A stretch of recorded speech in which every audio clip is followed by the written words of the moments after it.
ন্যায় বিচার কি নিয়ে আলোচনা করব? ন্যায় বিচার।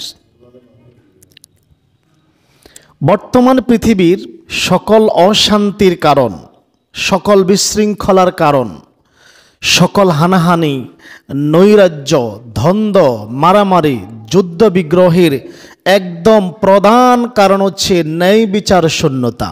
কিসের শূন্যতা? ন্যায় বিচার নাই বিদায় সব কিছু হচ্ছে। যেখানে ন্যায় বিচার থাকবে না সেখানে বিশৃঙ্খলা হবে, সেখানে অশান্তি তৈরি হবে।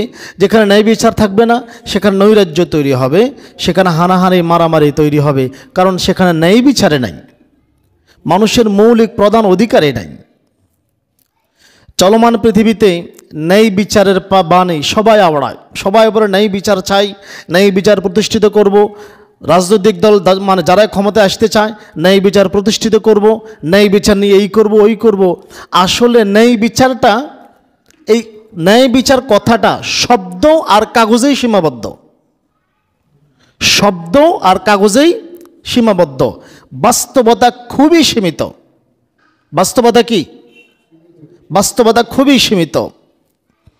যেই ব্যক্তি ন্যায় বিচারের বুলি ফুটায়, যেই ব্যক্তি ন্যায় বিচারের বুলি ফুটায়, যেই ব্যক্তি মানুষকে কিছু হইলে আদালত দেখায়, আদালতে যাও ন্যায় বিচার পাবা, যেই ব্যক্তি মানুষের জন্য আইন রচনা করে, সেই সবার পূর্বেই ন্যায় বিচারকে পদতলে পিষ্ট করে যখন তার স্বার্থের উপর আঘাত আসে। কারণ মানুষ যখন নিজে আরেকজনের জন্য আইন রচনা করে তখন সে নিজেকে আইনের ঊর্ধ্বে মনে করে, আইনের ঊর্ধ্বে মনে করে। এই জন্য সে আর মানুষকে মানুষ মনে করে না, সে ন্যায় বিচারকে মনে করে এটা তো আমার রচনা করা আইন, এটা তো আমার রচনা করা আইন। আচ্ছা, আল্লাহর বিধান কি আল্লাহর উপর প্রযোজ্য হয়? আল্লাহর বিধান কাদের উপর প্রযোজ্য হয়? তার সৃষ্টি জগতের উপরে, মানুষের উপরে, জিনের উপরে। এটাই তো ন্যায় বিচার। আল্লাহ যে বিধান দিয়েছেন এখানে ন্যায় বিচার আছে কিনা? ন্যায় বিচার আছে না? এখন আল্লাহর ন্যায় বিচার যদি মেনে নেয় তাহলে সব মানুষ আল্লাহর ন্যায় বিচারের নিকট মাথা নত করতে বাধ্য, বাধ্য না? তাহলে সে আর নিজেকে আইনের ঊর্ধ্বে মনে করবে না। এখন আমরা নিজেরাই নিজেদের জন্য আইন রচনা করি, যারা রচনা করে তারাই আবার আইন ভঙ্গ করে। মানুষ অন্যদেরকে ন্যায় বিচার দেখালেও নিজের উপরে যখন আসে তখন ন্যায় বিচারকে ছুঁয়ে মারে, এটা তো আমার তৈরি করা, এটাকে আমি মানবো? তা হয় নাকি? দেখবেন গ্রাম পর্যায় থেকে, মহল্লা পর্যায় থেকে রাষ্ট্র পর্যন্ত যারা ন্যায় বিচারের বলি ফুটায়, মানুষের যে আইন রচনা করে, আইন রচনা করে বিবাহ বাড়িতে ডেকসেট বাজানো নিষেধ, সর্দারের বাড়িতে আগে ডেকসেট বাজে। কথা বলেন না কেন? অপরের ছেলের জন্য আইন করে, নিজের ছেলেই অপরাধ করে বেড়ায়, তার বিচার হয় না। অথচ ন্যায় বিচার সবচাইতে বড় দায়িত্ব। এই দায়িত্ব যদি কেউ পালনে ব্যর্থ হয় আল্লাহর নিকট কঠোর জবাব দিতে হবে। ন্যায় বিচার আপনার চাকরি নয়, ক্ষমতা নয়।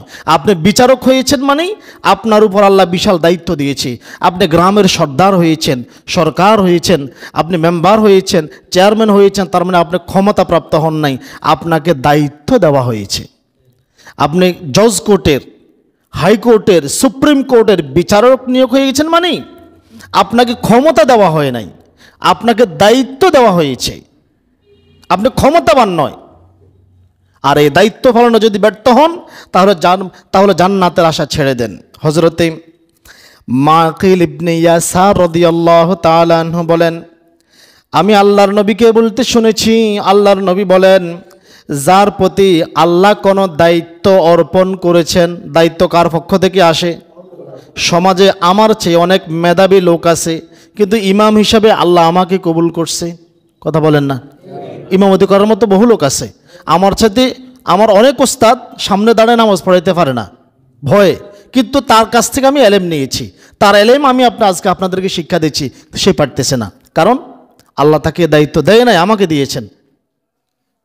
তাহলে সমাজ পরিচালনা করার মতো অনেক লোক আছে, সর্দারি করতে পারে, সরকারি করতে পারে, মেম্বারি করতে পারে, চেয়ারম্যানই করতে পারে, বিচারক করতে পারে।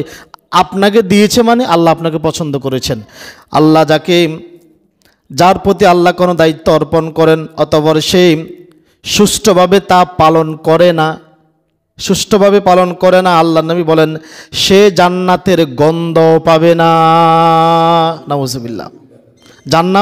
জান্নাতের গন্ধ কত দূর থেকে আসে জানেন? কত দূর থেকে আসে জানেন? সেই আকাশে যদি জান্নাতটা আকাশের নিচে থাকতো, জান্নাত কিন্তু আকাশের নিচে নয়, জান্নাত হচ্ছে সিদরাতুল মুনতাহা। ওই যে মেরাজের আলোচনায় বলেছিলাম, সিদরাতুল মুনতাহার পরে হচ্ছে মানুষের বসবাসের জান্নাত। আল্লাহ যেটা বলেছিলেন জান্নাত সেখানে।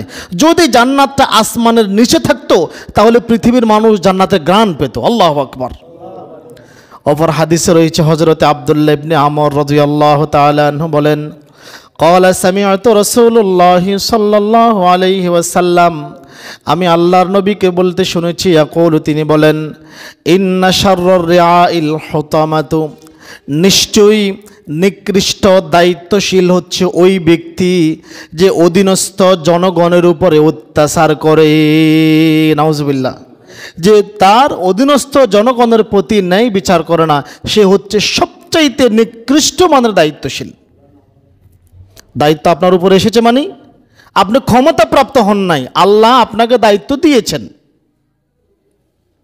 আপনার একটা দায়িত্ব হয়েছেন, এলাকার লিডার হয়েছেন, মেম্বার হয়েছেন, দেখে দেখে দেখে দেখে এই টিআর কার্ড বলে না, কার্ডগুলি আপনার আত্মীয় স্বজনকে দিলেন। কেন? এটাকে ন্যায় বিচার করছেন আপনি? সমাজে কি আর কেউ প্রাপ্ত হয় না? আপনি তো অন্যায় বিচার করেছেন।